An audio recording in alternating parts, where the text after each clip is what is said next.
Hello dear friends, welcome to Share Knowledge. So this is Poonam. As we have started earlier the places in news series for the September month, we already have covered part 1 and part 2. So let us start with the part 3. We will start the international borders.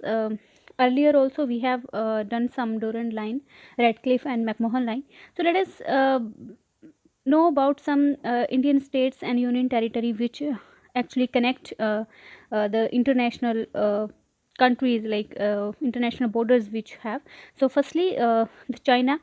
So the entire China India border includes the western LAC, that line of actual control, the small undisputed section in the center, that is actually given by the Pakistan to the China, and the McMahon line in the east. This is about 4056 kilometer, or this 2520 miles long, and uh, the union territories and the states which connects it are the Ladakh, because earlier we covered that Jammu Kashmir the state. So now there are only 5 union territories and Indian state, in which 4 are states: Uttarakhand, Himachal Pradesh, Sikkim and Arunachal Pradesh, but one is the union territory, Ladakh. In prelims question it might confuse you, because already we know that 5 uh, states of India connects with China border, but now it is one union territory and 4 states. So that you have to keep in mind always. The next is, as we have covered earlier also, South America. So there are only 2 countries which are landlocked in South America. So it is located south of the North America, very obvious, and in the east there is Atlantic Ocean. This is Atlantic Ocean, North Atlantic Ocean and South Atlantic, and in the west there is Pacific Ocean, and in the north there is Caribbean Sea. Let us,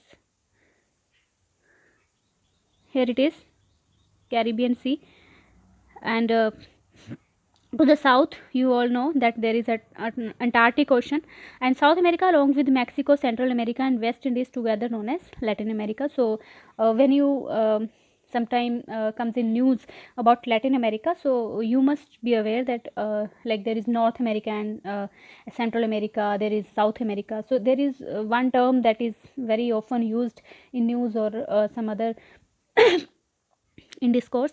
So there is Latin America, that is the South America, when it comes with Mexico, Central America and West Indies.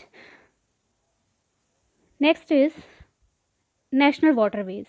So there are some waterways, although India is not very well equipped or very well versed in the waterways, but still we are trying now.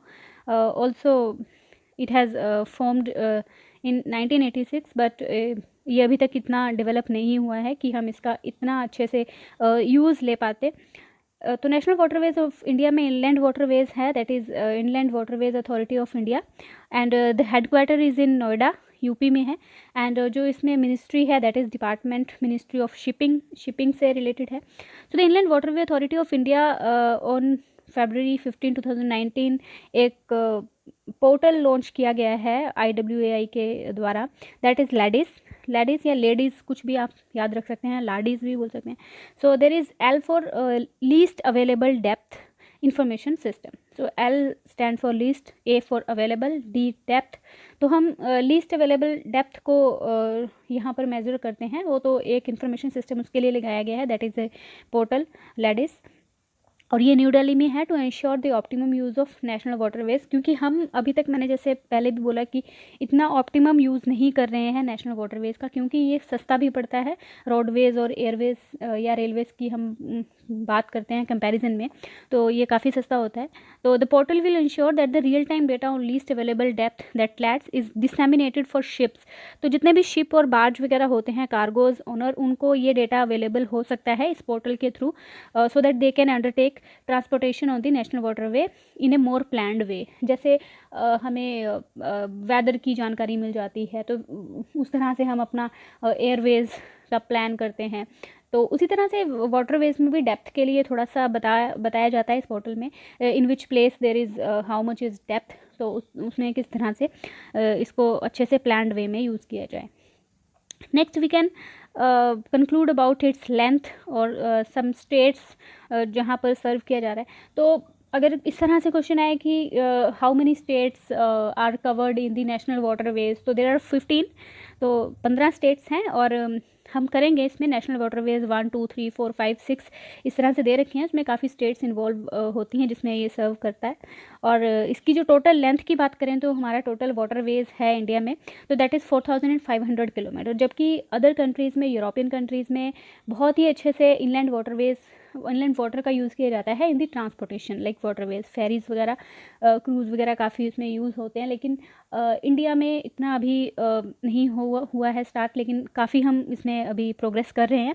तो national waterway 1 जो है that is जो सबसे बड़ा भी है, Haldia to Allahabad, Haldia West Bengal to Allahabad है UP में, और ये गंगा रिवर पे है, तो ये 16-20 किलोमीटर्स का है। और नेशनल वाटरवे 2 जो है that is on the Brahmaputra river, तो ये धुबरी से सदिया तक है।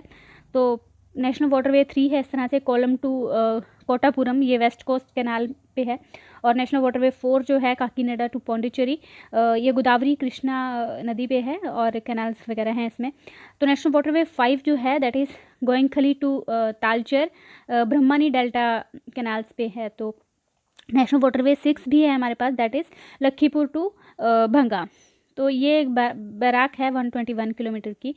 तो इसमें हम थोड़ा सा देख सकते हैं कि किस तरह से हमारे पास नेशनल वाटरवे 1 है, हल्दिया टू इलाहाबाद, इसमें कितनी स्टेट्स कवर हो रही हैं, यूपी, बिहार, झारखंड एंड वेस्ट बंगाल, तो ये सारी स्टेट्स हैं। नेशनल वाटरवे 2 जो ब्रह्मपुत्र पे हमने बताया, इसमें असम, वेस्ट बंगाल, अरुणाचल प्रदेश, मेघालय हैं।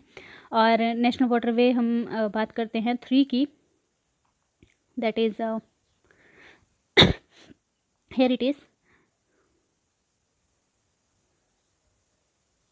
ये तो वेस्ट कोस्ट कैनाल पे है, कोलम कोटापुरम में, यहाँ केरला रीजन में, दैट इज़ 205 किलोमीटर का है। तो इसमें केरला के अंदर ही है ये नेशनल वाटरवे 3। तो इस तरह से भी क्वेश्चन आ सकता है कि विच वाटरवे, जैसे इसमें बताया जा सकता है नेशनल वाटरवे 1 2 3 कोई जो विद इन द स्टेट है, तो विद इन द स्टेट हमारा यही है Kollam Kottapuram, that is in the Kerala.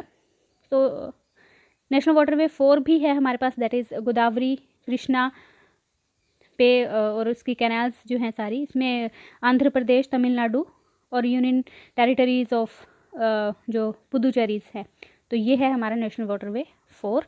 और इसके साथ है हमारा नेशनल वाटरवे 5, ये ब्रह्मणी डेल्टा पे है, और इसमें उड़ीसा और वेस्ट बंगाल कवर हो रही हैं। ये है हमारा उड़ीसा और वेस्ट बंगाल। नेशनल वाटरवे 6 है उसके साथ हमारा, दैट इज़ जो ये बराक है लखीपुर टू भंगा, ये भी हमारा यहाँ पर है, असम, मिजोरम, मणिपुर और त्रिपुरा नॉर्थ ईस्ट में है। और एक हम national waterway 6 that we have covered. So these are the national waterways. जैसे हमने अभी किया था नेशनल वाटरवे, ये कितना टोटल लेंथ है इसका, 4500 किलोमीटर। तो टोटल स्टेट्स इसमें सर्व होती हैं 15, and only national waterway which is in the with in the state, that is Kerala, and national waterway 3। Next is hills of peninsular India. तो जो पेनिनसुला है यहाँ पर हमारी काफ़ी सारी हिल्स हैं, तो इसको हम एक एक करके देख लेते हैं। देर आर अरावली रेंज है, विंध्यान रेंज है, सतपुड़ा रेंज है, वेस्टर्न घाट्स हैं हमारे, इनको सह्याद्री भी कहते हैं हम। नॉर्थ सेक्शन है उसका, अगर हम वेस्टर्न घाट को अलग से डिवाइड करते हैं, क्योंकि वेस्टर्न घाट कॉन्टिन्यूस नहीं है, तो ये मिडल सह्याद्री, और साउदर्न सेक्शन है इसका, उसके बाद है ईस्टर्न घाट। तो यही है हमारा ये पेनिनसुला। तो यहाँ पर अरावली रेंज को हम मान लेते हैं, यहाँ पर विंध्याचल है, ये सतपुड़ा है। तो इस तरह से उसके बाद ये ससाचलम हिल्स हैं वेस्टर्न घाट में, नीलगिरी हिल्स हैं, नमराई हिल्स हैं, कार्डेमम हिल्स हैं। तो इस तरह से ईस्टर्न घाट में भी काफ़ी सारी हिल्स हैं, और इनको हम अच्छे से करेंगे नेक्स्ट में। तो अरावली रेंज के बारे में बात करते हैं। ये हमारी अरावली रेंज है, they are aligned in north east to south west direction. और यहाँ पर हम बात करते हैं कि ये सबसे पुराने ब्लॉक माउंटेन्स हैं और पूरे वर्ल्ड में, एंड कौन कौन सी स्टेट्स कवर होती हैं, हमें जो हिल्स करनी है ये स्टेट्स के हिसाब से करनी है, which states are covered in these hills, and इनकी सबसे हाईएस्ट पीक कौन सी है, एंड साथ में हम ये करेंगे कि एलिवेशन कितना है इनका अप्रोक्सीमेटली, जो इंपॉर्टेंस हमें लगेंगे. So they are one of the oldest fold mountain and it covers Rajasthan, Gujarat, New Delhi and Haryana. Highest peak as we all know Guru Shikhar है, माउंट आबू पे, एंड 1720 मीटर है हाइट इनकी. उसके बाद विंध्यान माउंटेन्स है, विंध्या रेंज को हम विंध्यांचल कह लेते हैं, और ये कम्प्लेक्स डिसकॉन्टिन्यूस चेन है. इतना भी आपको पता होना चाहिए कि विंध्यास जो है वो कॉन्टिन्यूस नहीं है, डिसकॉन्टिन्यूस चेन ऑफ माउंटेन्स हैं, जिसमें रिजेस हैं, हिल्स रेंजेस हैं, हाईलैंड्स हैं, प्लाटूज हैं, और वेस्ट सेंट्रल एशिया में है. तो क्वेश्चन आ सकता है सेंट्रल एशिया नहीं, इंडिया, वेस्ट सेंट्रल इंडिया में है. क्वेश्चन इस तरह से भी पूछा जा सकता है कि it is situated in eastern central India, central India और वेस्ट सेंट्रल. तो इस तरह से थोड़ा सा आइडिया रहना चाहिए. हाईएस्ट पीक इसकी सद्भावना शिखर है, जैसे गुरु शिखर थी अरावली की, और विंध्याचल की सद्भावना शिखर है, और कालूमर पीक इन दामोह डिस्ट्रिक्ट, ये मध्य प्रदेश में है, और 2467 फीट है इसकी एलिवेशन. स्टेट्स इसमें कवर हो रही हैं मध्य प्रदेश, छत्तीसगढ़, गुजरात, उत्तर प्रदेश और बिहार. और अगर जनरल एलिवेशन की बात करें तो 300 से लेकर 650 मीटर तक सारी इसमें जो रहती हैं हिल्स की ऊंचाई. और कौन सी रिवर यहाँ से ओरिजिनेट होती है, Chambal, Betwa and Ken rise within 30 kilometre of Narmada. Next है हमारी सतपुड़ा रेंज. सतपुड़ा रेंज जो है that rises in the east Gujarat state, running east through the borders of Maharashtra and Madhya Pradesh to the east till Chhattisgarh. और इसमें हाईएस्ट पीक जो है हमारी वो धूपगढ़ है, ये 1350 मीटर है इसकी, and near Pachmarhi on the Mahadev hills. Madhya Pradesh में ये हमारी महादेव हिल्स भी, और वहाँ से भी पंचमढ़ी में ये धूपगढ़ जो है highest peak.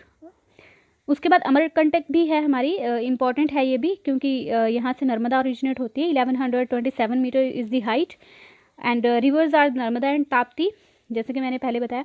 And it is horst mountain जो कि flanked by Narmada, graben and Tapi region. उसके बाद है जैसे